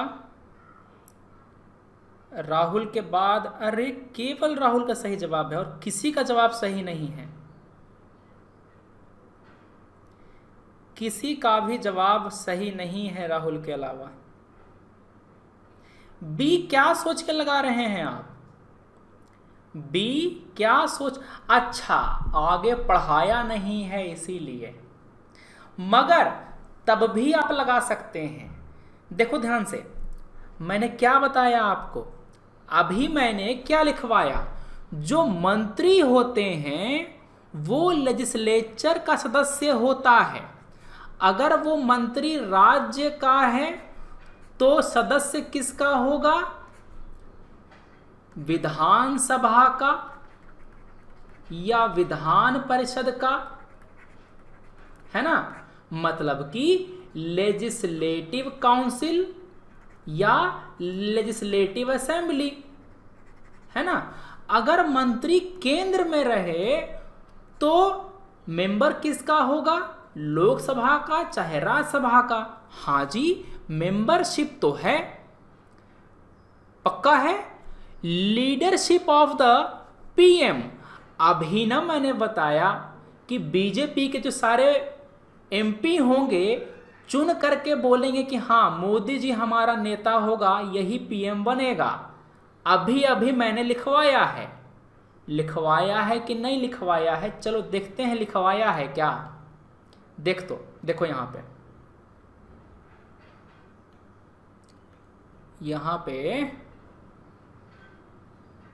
देखो, पार्टी का जो लीडर होगा पीएम होगा, है कि नहीं। पार्टी का जो लीडर होगा वही बनेगा। तो यहां पर आपका जो ऑप्शन है सही हो गया। तीसरा सही है ना, जो प्रधानमंत्री होगा मुख्यमंत्री होगा वही ना पार्टी का लीडर होगा, यही पार्टी का लीडर होगा। समझ गए? क्या समझे?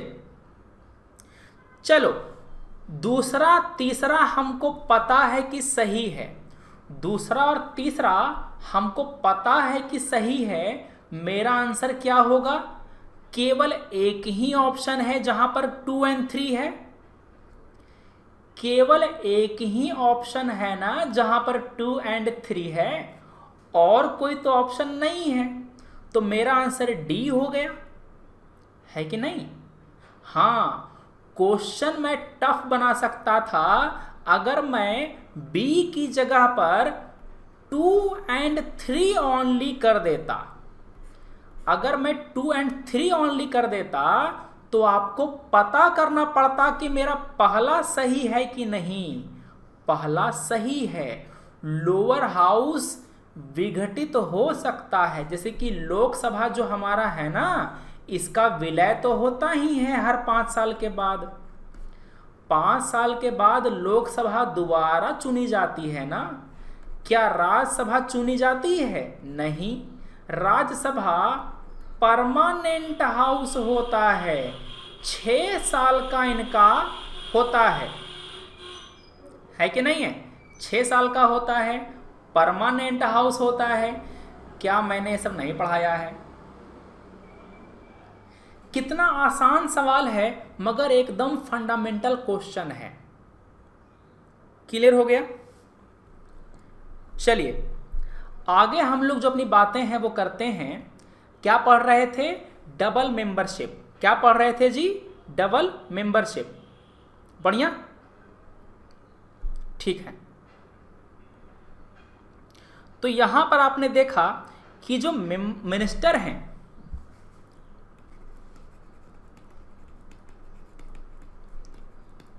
जो मंत्री होंगे, वो एग्जीक्यूटिव और लेजिस्लेचर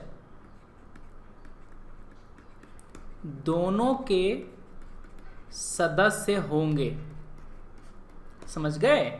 मंत्री कार्यकारिणी का सदस्य तो है ही, विधायिका का भी सदस्य है। इसी का मतलब होता है ड्यूअल मेंबरशिप। ठीक है, इसी का मतलब होता है ड्यूअल मेंबरशिप। ठीक है, आगे लिखो, a person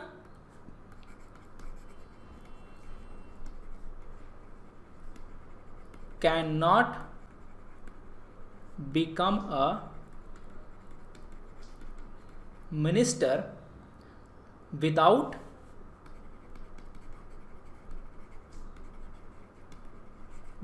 being a member of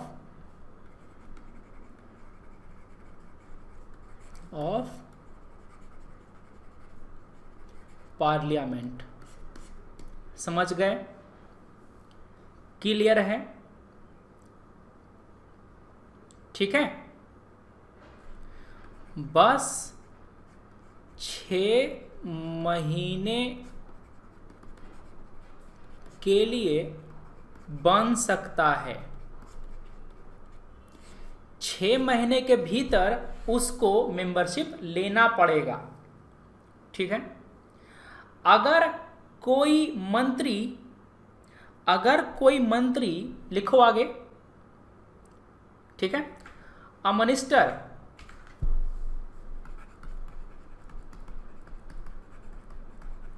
minister जो पार्लियामेंट का सदस्य नहीं है, उसे सदस्य बनना पड़ेगा। मंत्री बनने के 6 महीने के भीतर। नहीं बने तो सर, वरना मंत्री नहीं रह पाएगा, इस्तीफा देना पड़ेगा, रेजिग्नेशन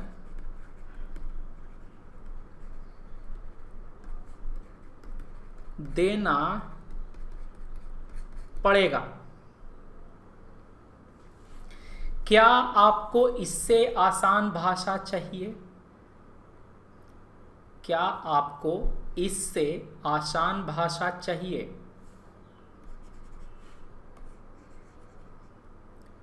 ठीक है,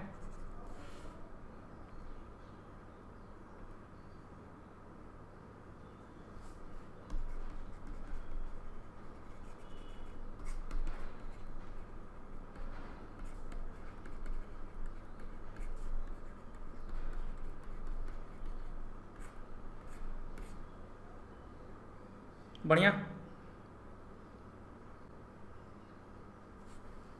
चलो अगला पॉइंट लिखो, पॉलिटिकल होमोजेनिटी। अगला पॉइंट लिखो, political homogeneity.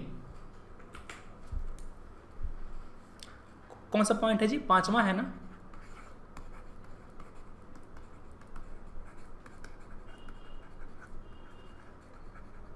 Political, GENEITY, political homogeneity. इसका मतलब ये है कि जो भी सदस्य होंगे मंत्री बने हुए वो सभी एक ही तरह के होंगे। अरे जितना भी मंत्री है सब बीजेपी का ही होगा ना। तो जो आपका पॉलिटिकल आइडियोलॉजी होगा सबका सेम होगा।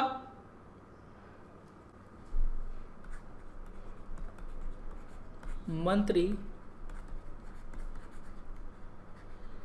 एक ही पार्टी से होंगे, सबके विचार सेम होंगे, सबके विचार सेम होंगे, है कि नहीं? हाँ, सर अब भोजपुरी में बोलेंगे? भोजपुरी नहीं आती मुझे। ठीक है, बढ़िया, क्लियर है बात? हाँ, सबकी आइडियोलॉजी सेम होगी। नीलाक्षी सही, बहुत बढ़िया, ठीक है। और क्या है इसमें?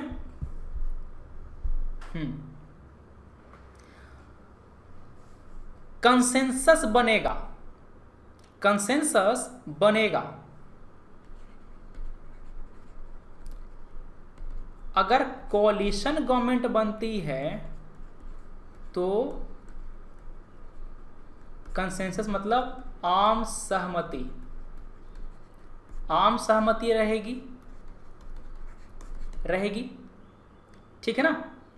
चलो अगला पॉइंट क्या है? छठा पॉइंट है leadership of the prime minister.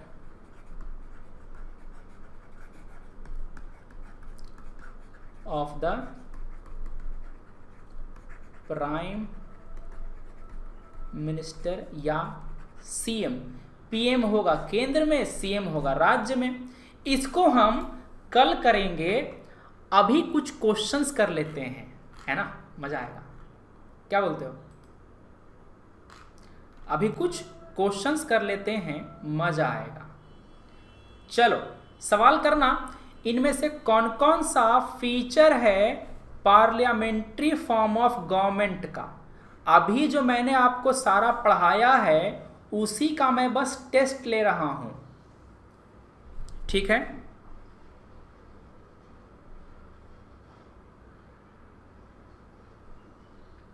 Sir क्या हम कॉन्स्टिट्यूशन में ऐसे चेंजेस कर सकते हैं जिसमें ओनली 1 पर्सन लोकसभा से सारे सीट पर इलेक्शन लड़ सकता है?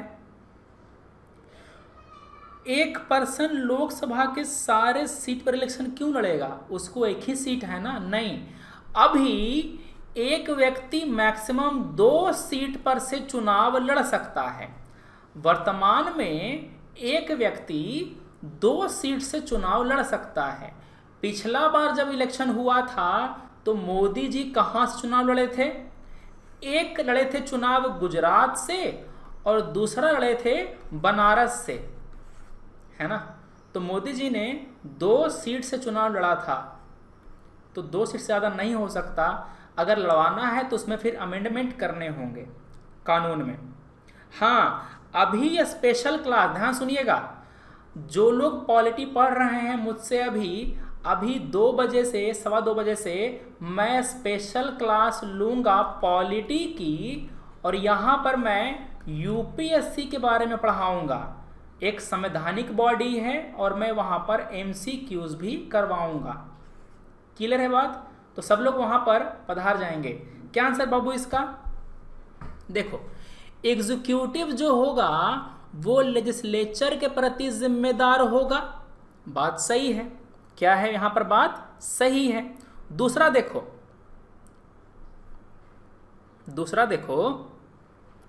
यहां पर कैबिनेट जो होगा वो संसद के प्रति अकाउंटेबल रहेगा। बिल्कुल सही बात है। संसद में अगर नो कॉन्फिडेंस मोशन पास कर दिया जाएगा तो मंत्रिपरिषद को इस्तीफा देना पड़ेगा। बिल्कुल सही बात है।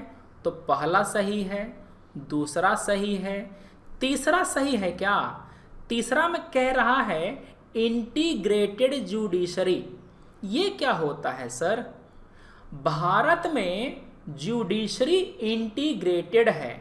इसका मतलब ये है कि केंद्र और राज्य दोनों के लिए एक ही न्यायपालिका है। ये नहीं कि केंद्र के लिए अलग है, राज्य के लिए अलग है।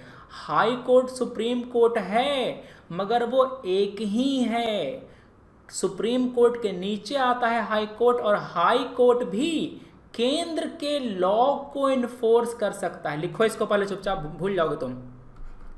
हाई कोर्ट भी केंद्र के कानून का जुडिशियल रिव्यू कर सकता है, इसे इन्फोर्स कर सकता है। समझ गए? तो जुडिशरी इंटीग्रेटेड हो चाहे ना हो फर्क नहीं पड़ता, ये फीचर नहीं है। तो आपका आंसर क्या हो गया? A 1 and 2 only are correct. केवल 1 और 2 ही करेक्ट है। पूनम का सही है, अर्पिता का भी सही है। ये दोनों हमारे रेगुलर हैं। प्रियंका चौरसिया आपका भी सही है, बहुत बढ़िया, ठीक है। राहुल तनुजा, राहुल भी रेगुलर है। कृष्णा उजाला भी रेगुलर है। दिनेश कुमार सरोज आप भी रेगुलर हैं, बहुत अच्छे। शालू आपका भी सही है, ठीक है। शिवांगी सिंह आपका भी सही है, बहुत अच्छे। ठीक है। मोनी, चलिए सभी लोग आ गए। तो हम लोगों ने काफ़ी सारी बातें जो हैं वो डिस्कस करी थी अपने जो पिछले वीडियो में। वहाँ पर हमने डिस्कस किया था जो आपका पार्लियामेंट्री सिस्टम है उसको क्लासिफिकेशन किस आधार पर किया गया है। जो गवर्नेंस सिस्टम होते हैं उसको हमने क्लासिफिकेशन किस आधार पर किया है ये हमने बताया था। जो आर्टिकल हैं केंद्र में जो व्यवस्था है वो लगी है 74 और 75 आर्टिकल के अंतर्गत, और जो राज्य है यहाँ पर लगा है 163 एंड 164 जो आपका आर्टिकल है उसके अंतर्गत। भारत में फेडरल सिस्टम है 3 लेवल पर, केंद्र, राज्य और जो पंचायती राज्य संस्थाएं हैं उनके स्तर पर। दोनों के बारे में जो अंतर है प्रेसिडेंशियल सिस्टम और पार्लियामेंट्री सिस्टम, उसके बारे में हमने डिस्कस किया था। जो पार्लियामेंट्री सिस्टम है उसको हम लोग कैबिनेट फॉर्म ऑफ गवर्नमेंट क्यों कहते हैं, रिस्पॉन्सिबल गवर्नमेंट क्यों कहते हैं, ये सारी बातें आपको मैंने पिछली क्लास में डिस्कस कर दी थी। अगर देख लिया है तो बहुत अच्छा, अगर नहीं देखा है तो इसको जाकर देख सकते हैं आप। इसी चैनल पर नीचे में वीडियो मौजूद हैं। और आपके लिए जो इलेक्शन कमीशन का जो पूरा क्लास है वो मौजूद है इसी चैनल पर नीचे आपके लिए। यहाँ पर जो इलेक्शन कमीशन का पूरा टॉपिक है वो कवर किया है और जो सवाल है वो भी हमने करवाए हैं, ठीक है।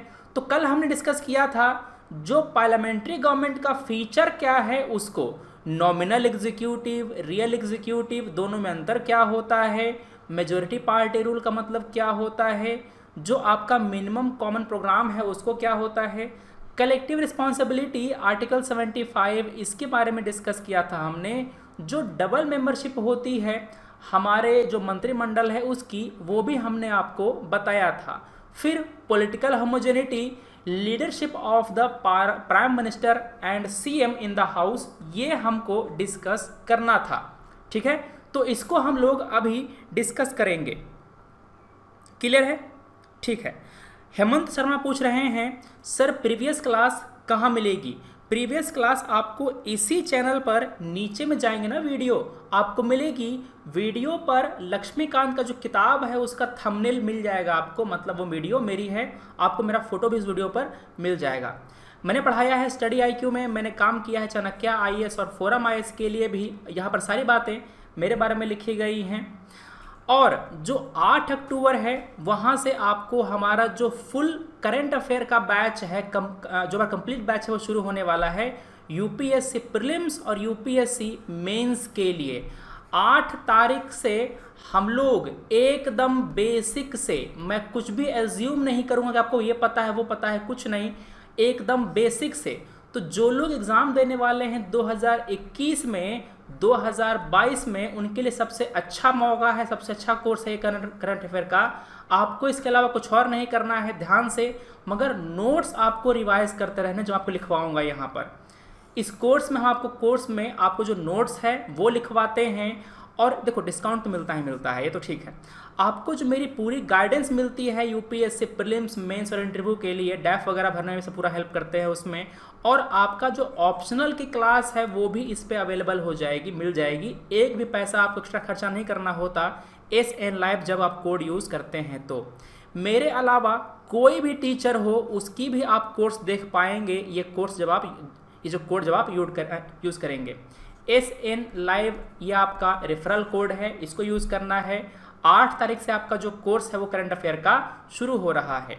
कुछ पूछना हो तो आप मुझे मैसेज कर सकते हैं अनअकैडमी के ऐप पर जा कर के, सुमंत कुमार लिखेंगे, आपको यहाँ पर प्रोफाइल मिल जाएगी, आप मुझे वहाँ पर मैसेजेस कर सकते हैं। ठीक है, चलो कंटिन्यू करते हैं अपना हम लोग। और हमने जो PM की लीडरशिप है वो आपको बताना है। हमने आपको बताया था पिछली क्लास में कि जो आपका प्रधानमंत्री जो होता है वो लीडर होता है किसका, काउंसिल ऑफ मिनिस्टर का, जो आपका हाउस है उसका, और जो पार्टी इन पावर है उसका भी। तो प्रधानमंत्री जो होता है leader of council of minister,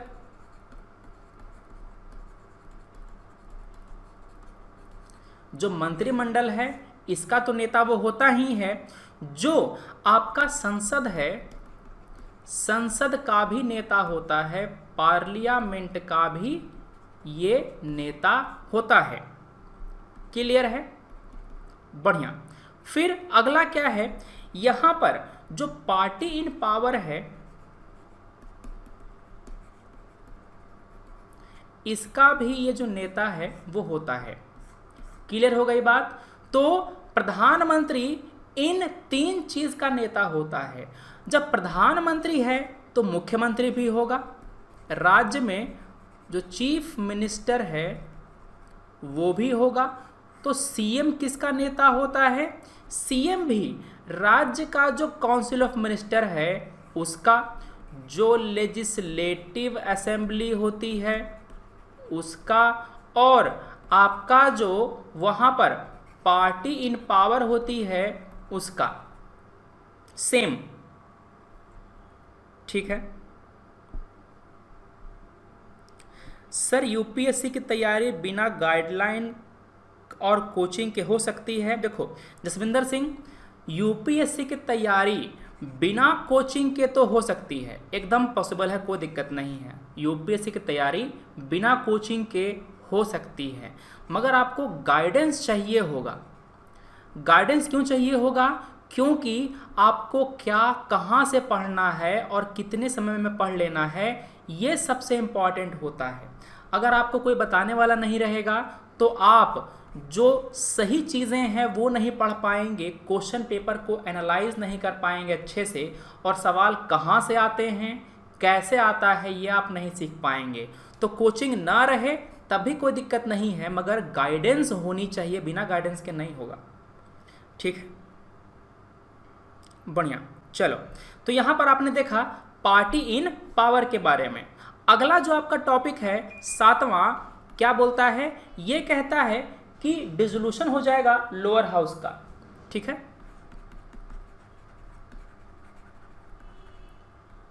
dissolution of lower house. बढ़िया। लोअर हाउस क्या होता है? लोअर हाउस का मतलब होता है निचला सदन। केंद्र में होता है ये लोकसभा और राज्य में होता है ये विधानसभा। मैं दोनों को पैरेलली पढ़ा रहा हूं, पार्लियामेंट को भी और आपका जो राज्य का है उसको भी, ताकि आपको कोई कंपैरिजन वाला क्वेश्चन आए तो आपसे गलती ना हो। लोकसभा भी डिसॉल्व हो सकती है और जो विधानसभा है ये भी डिसॉल्व हो सकती है जैसे ही 5 साल पूरा हो जाएगा। क्लियर है? जैसे ही आपका 5 साल पूरा हो जाएगा लोकसभा और विधानसभा डिसॉल्व हो जाएगी। बढ़िया। या अगर प्रेसिडेंट चाहे, ठीक है, अगर प्रेसिडेंट चाहे मतलब कि Lok Sabha can be dissolved by the president. जो मैं बातें लिखवाता हूं वो कृपया कर आप लिख लेंगे, वरना कोई फायदा नहीं है। होगा क्या, आप 5 दिन बाद कंफ्यूज हो जाएंगे कि लोकसभा को डिसॉल्व करता कौन है। सवाल कैसे पूछेगा, ध्यान से देख लो। सवाल पूछेगा कि Lok Sabha can be dissolved by the president, the PM, the speaker. समझ गए? चौथा पूछ देगा नन ऑफ द एबव। क्या आंसर होगा? प्रेसिडेंट होगा। अभी ना बता दे रहे हो कि प्रेसिडेंट होगा, 4 दिन बाद कंफ्यूज हो जाओगे। स्पीकर होता है लोकसभा का चेयरमैन, वही ना डिसॉल्व करेगा। नहीं नहीं नहीं, प्रधानमंत्री करेगा कि। इसीलिए मैं बातें आपको लिखवा देता हूं ताकि आप जब रिवाइज करें तो आपको सारी बातें क्लियर हो जाएं। यूपीएससी प्रीलिम्स में 130 के ऊपर मार्क्स तभी आएंगे जब आपके कॉन्सेप्ट क्रिस्टल क्लियर पूरे होंगे। आपको कन्फ्यूजन होगा, नेगेटिव मार्किंग होगी तो आप कितने नंबर नहीं आएंगे। क्लियर है? ठीक है। प्रेसिडेंट तो डिसॉल्व करता है किसके रिकमेंडेशन पर? ऑन द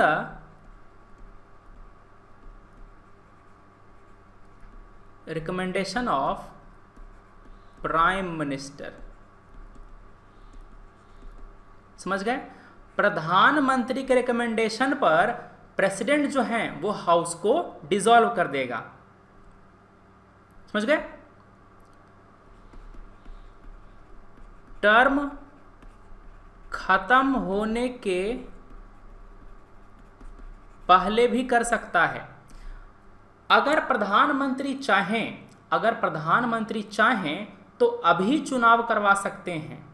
लोकसभा का वो डिसॉल्व करवा देंगे और अभी चुनाव करवा सकते हैं। उनके हाथ में ये पावर है। ठीक है? मतलब कि executive has the power to get the legislature dissolved. Executive has the power to get the legislature dissolved। Legislature का जो उम्र है, अस्तित्व है, वो एग्जीक्यूटिव पर डिपेंड कर रहा है। ये जो बात है ये सेपरेशन ऑफ पावर के खिलाफ जाती है। यह सेपरेशन ऑफ पावर के खिलाफ जाती है। समझ गए? तो यहां पर यही एक जो बड़ा है वो इशू है।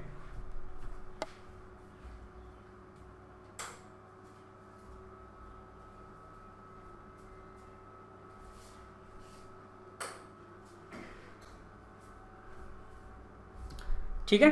चलो आगे लिखो। आगे आपका है सीक्रेसी। 8वां पॉइंट जो आपका है वो है सीक्रेसी। 8वां पॉइंट क्या है? 8वां पॉइंट आपका है सीक्रेसी। ठीक है? ये क्या बोलता है? जो मंत्री जी हैं, जो मिनिस्टर हैं, वो शपथ खाते हैं गोपनीयता की। ठीक है? Principle of secrecy of procedure. Principle of secrecy of procedure. बढ़िया।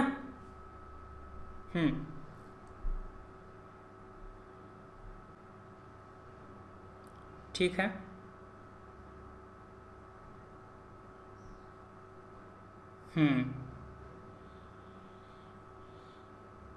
सर आज आपकी स्पेशल क्लास है क्या?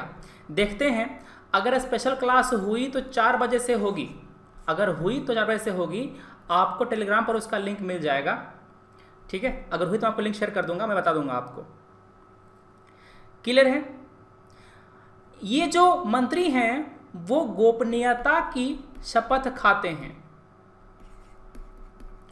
तो किया क्या था, जो कमेटी है, कमेटी ने कहा था, एआरसी ने कहा था, आपने नाम सुना है सेकंड एआरसी का?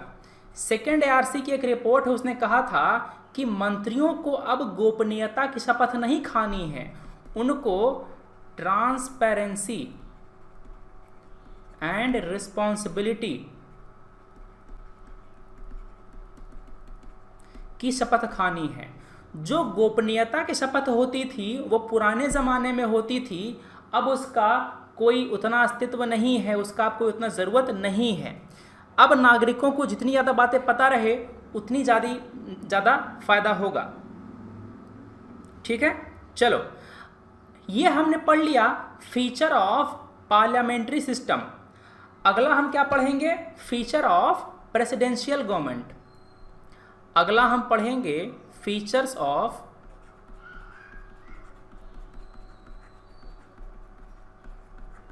प्रेसिडेंशियल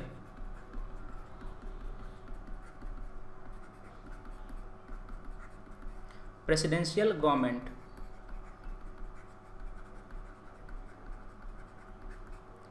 क्लियर है बात? ठीक है।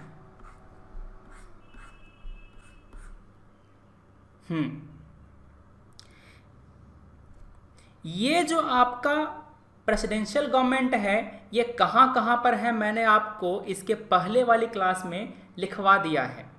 जो प्रेसिडेंट होता है इस सिस्टम में, पहला पॉइंट लिखना, इस सिस्टम में जो प्रेसिडेंट होता है, जो राष्ट्रपति होता है, वो हेड ऑफ द स्टेट भी होता है और ये हेड ऑफ द गवर्नमेंट भी होता है।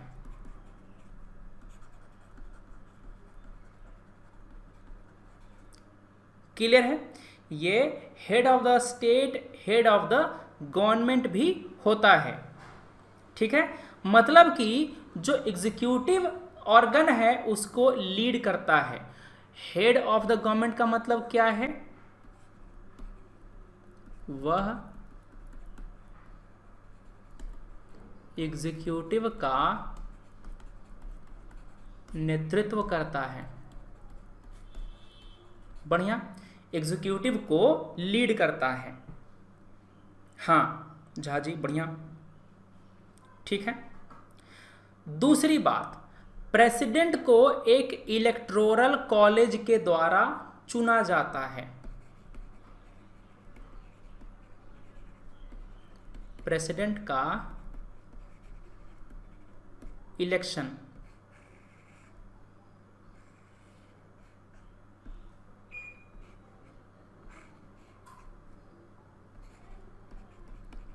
एक इलेक्टोरल कॉलेज के द्वारा, ठीक है, एक इलेक्टोरल कॉलेज के द्वारा होता है 4 सालों के लिए।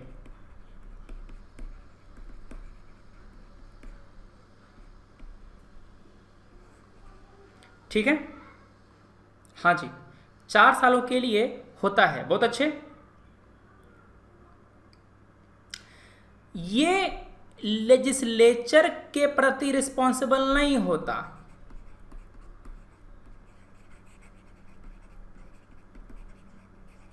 Not responsible towards legislature. ये जिम्मेदार नहीं है। चूंकि जिम्मेदार ही नहीं है तो इस पर नो कॉन्फिडेंस मोशन का फर्क नहीं पड़ेगा। ठीक है। ग्रेट टाइगर पूछ रहा है सर हम इंडिया में भी यूएस के जैसे प्रेसिडेंट सिस्टम क्यों नहीं ला सकते हैं। देखो हुआ क्या था 1970 के दशक में, ये लिख लिया, 1970 के दशक में एक कमेटी बनी थी स्वर्ण सिंह कमेटी। स्वर्ण सिंह कमेटी याद है, फंडामेंटल ड्यूटी वाला। वो जो कमेटी है उसको ये काम दिया गया था कि सर जरा बताइए ना कि भारत में जो संसदीय व्यवस्था है इसको हटा करके क्या हम यहाँ पर जो प्रेसिडेंशियल गवर्नमेंट है उसको लगा सकते हैं क्या। ठीक है।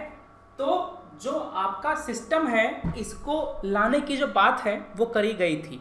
तो कमेटी ने ये बोला था कि नहीं कोई दिक्कत नहीं है, जो आपका सिस्टम है वो सही है, उसको रहने दो, जो आपका संसदीय व्यवस्था है वो सही है। ठीक है। चलो, तो जो प्रेसिडेंट है इस पर नो कॉन्फिडेंस मोशन नहीं लगता। ठीक है। इस पर नो कॉन्फिडेंस मोशन नहीं लगता। क्लियर है। मतलब कि मोशन लगा दो, पास करो, इसको कोई फर्क नहीं पड़ेगा।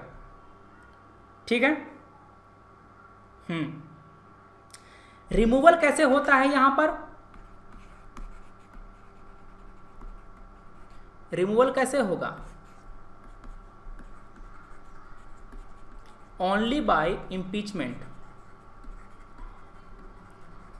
महाभियोग के द्वारा ही केवल रिमूवल हो सकता है। क्लियर है। केवल महाभियोग के द्वारा ही हो सकता है और वो भी एक अनकॉन्स्टिट्यूशनल काम के लिए, only for a grave unconstitutional act. ठीक है। ये एक कैबिनेट की मदद से प्रेसिडेंट एक कैबिनेट की मदद से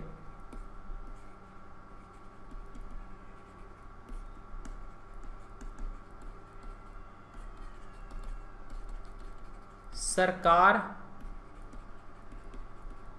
चलाता है। ठीक है।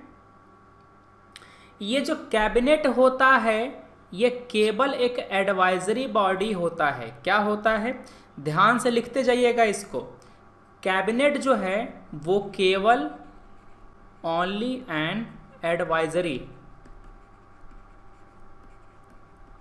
एडवाइजरी बॉडी होता है। डिसीजन राष्ट्रपति ही लेता है। ठीक है। consists of non-elected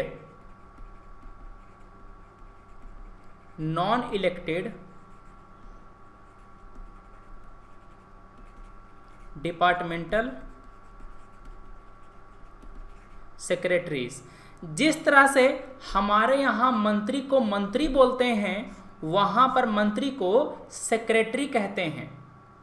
जैसा कि हम कहते हैं डिफेंस सेक्रेटरी, यूएसए में हम लोग उसको सेक्रेटरी के नाम से जानते हैं।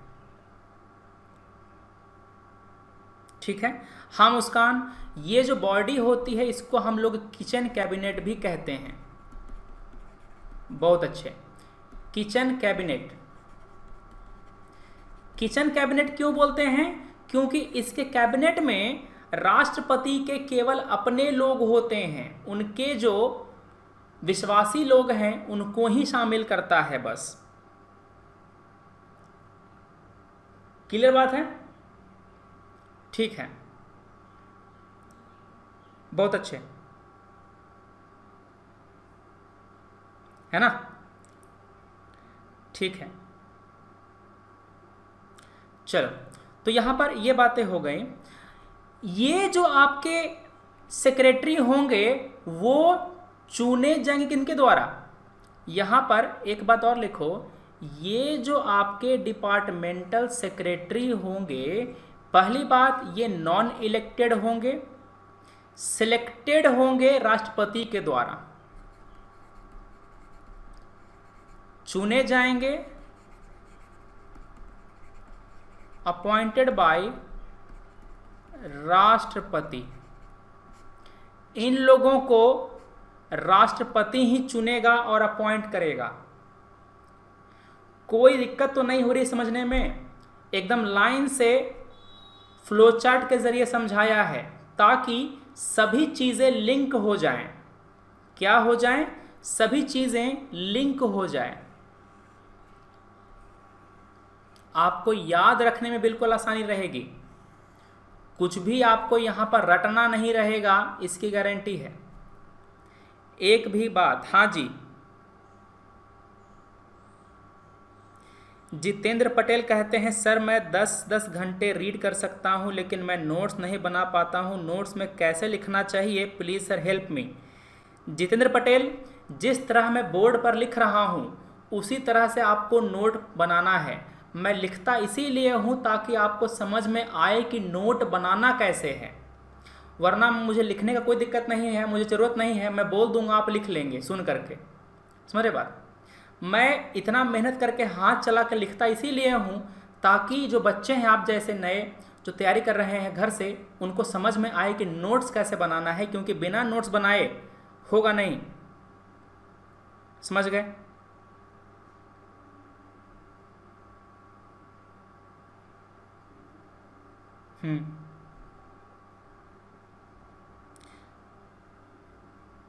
पर्सनल हेल्प चाहिए तो यार पर्सनल हेल्प तो वहीं पे जो अनअकैडमी का जो प्लस है वहाँ पर मिलता है, और कोई इसका उपाय नहीं है। चलो आगे लिखो, आगे जो बातें हैं वो लिखिएगा।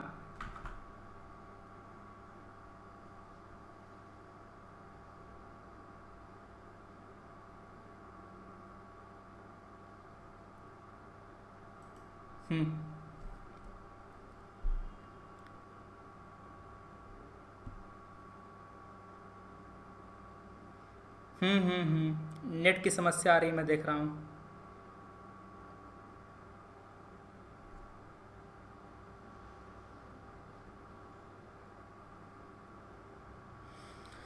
चलो इसको तो ख़त्म कर ही देंगे, अभी इसको ख़त्म कर देते हैं, ठीक है। जो राष्ट्रपति होता है, जो आपका प्रेसिडेंट होता है, जो प्रेसिडेंट होता है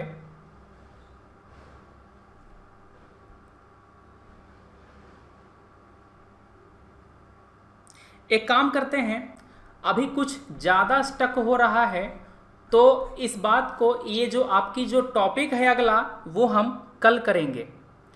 ये जो आपके टॉपिक हैं आगे वाले कि हमारा जो आपका जो पार्लियामेंट्री सिस्टम है,